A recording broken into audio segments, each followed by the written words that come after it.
এই লুকটা আসলে কখনো দেখি নাই তো, মানে এই প্রথম মনে হয় বৃষ্টিতে এরকম মানে ধান দিয়ে একটা এত সুন্দর মানে জিনিস হয়েছে, আর বইগুলো অনেক ইউনিক লাগতেছে। প্রিয় দর্শক, আসসালামু আলাইকুম। স্বাগতম জানাচ্ছি নৈদিগন্ত সম্পর্কে।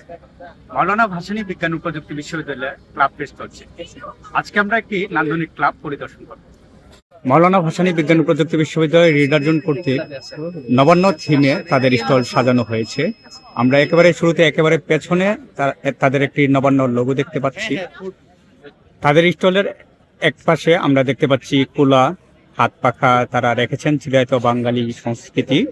ঠিক অন্য পাশে শিকা দিয়ে তারা শখের হাড়ি ঝুলিয়ে রেখেছেন।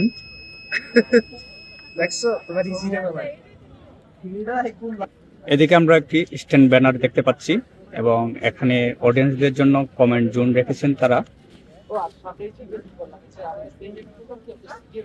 আমরা স্টলের ডেস্কে দেখতে পাচ্ছি অনেকগুলো বই তারা বিভিন্নভাবে সাজিয়ে রেখেছেন এবং একেবারে মিডল পয়েন্টে তারা ধানের মধ্যে বিভিন্ন ডিজাইন রেখেছেন। তো আমরা দেখতে পাচ্ছি তারা খনার বচন লিখে রেখেছেন বিভিন্ন ডিজাইনে করে। সবচেয়ে ইন্টারেস্টিং বিষয়, তারা আরেকটি বিষয় সামনে এনেছেন, সালাতুল ইস্তিসকা, অর্থাৎ খরার সময়ে বৃষ্টি না হলে কৃষক যে সালাত আদায় করেন, সালাতুল ইস্তিসকা, তারা কৃষকের আধ্যাত্মিকতার বিষয়টিকে সম্মান রেখে বিষয়টিকে সামনে রেখেছেন। স্টলের অন্য একটি সাইটে আমরা দেখতে পাচ্ছি প্যালেস্টাইন কর্নার বা মানবাধিকার কর্নার রয়েছে। সেখানে তারা বাইতুল মাকদিস কম্পাউন্ড পরিচিতি রেখেছেন, বাইতুল মাকদিসের পোস্টকার্ড রেখেছেন। তাছাড়া সুদানের বিষয়ে বিভিন্ন কোটেশন তারা রেখেছেন। এখানে আমরা বুকমার্ক দেখতে পাচ্ছি। স্টলের ঠিক অপর পাশে আমরা আরেকটি ইন্টারেস্টিং জিনিস দেখতে পাচ্ছি।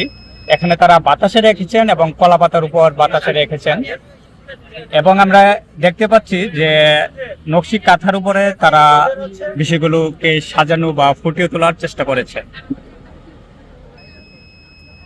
স্টলের ভেতরের দিকে আমরা দেখতে পাচ্ছি অনেকগুলো বাণী বা কোটেশন তারা লিখে রেখেছেন।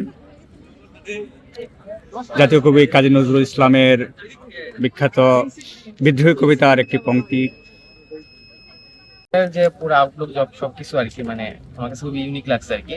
বিশেষ করে এখানে যে ধান দেওয়া, তারপর এখানে ডিজাইন গুলো করা, হাতে আঁকা, দেখে খুব ভালো লাগছে। আর বইয়ের কালেকশন গুলো দেখলাম যে খুবই মানে ভালোই। তো এইটাই আর কি, মানে সব দিক দিয়ে মিলে আর কি ভালোই লাগছে। এই লুকটা আসলে কখনো দেখি নাই তো, মানে এই প্রথম মনে হয় বৃষ্টিতে এরকম মানে ধান দিয়ে একটা এত সুন্দর মানে জিনিস হয়েছে, আর বইগুলো অনেক ইউনিক লাগতেছে যা দেখতেছে। এর আগে এরকম দেখি নাই। ওই যে আপনাদের যে ধানের বিষয়টা, তারপরে ধানের মধ্যে যে এরকম বিশেষ করে সুন্দর সুন্দর বিভিন্ন ধরনের কমপ্লিমেন্ট আছে, সেই কমপ্লিমেন্ট গুলো অনেক সুন্দর, সেগুলো আসলে ভালো লাগছে এবং ডিজাইন গুলো বিশেষ করে আরো বেশি সুন্দর লাগছে এবং পুরো স্টলটা অনেক ইউনিক ভাবে সাজানো গোছানো হয়েছে। যেহেতু অগ্রহায়ণ মাস নবান্ন চলছে, সারা দেশব্যাপী নবান্ন উৎসবের একটা আমেজ চলছে, তো আমরা সেই আমেজটাকে আর একটু ফুটিয়ে তুলতে আমাদের স্টলটাকে একটু নান্দনিক ভাবে সাজানোর চেষ্টা করেছি। আপনারা যদি দেখেন যে আমাদের পাশে, সামনে, পিছনে আমরা চেষ্টা করেছি এই অগ্রহায়ণ মাসটাকে একদম ছোট্ট একটা জায়গার ভিতরে পুরা বাংলার চিত্রটাকে ফুটিয়ে তোলার। তুমি